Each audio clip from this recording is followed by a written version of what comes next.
हमें कहता रहा, हमें सुनाता रहा कि घबराना नहीं है, घबराना नहीं है, और खुद जब से इक़्तिदार गया है भाड़े मार मार के रोता है। हमें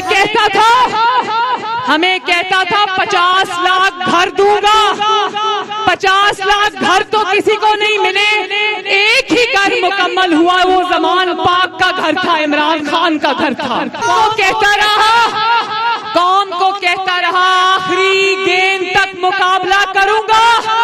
जब आखिरी ओवर का मौका आया तो ये पवेलियन से बाहर ही नहीं निकला।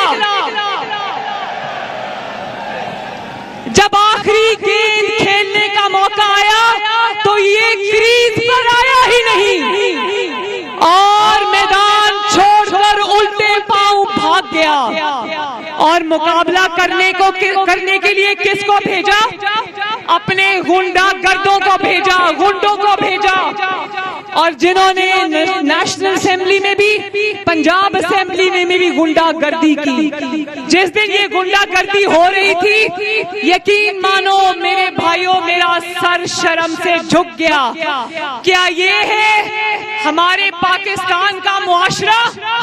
मुझे ये बताओ कि क्या ये लोग अपने घरों में अपने माँ बाप से भी यही सलूक करते हैं? जवाब दो मुझे, यही है हमारी मुआशरती इक़दार?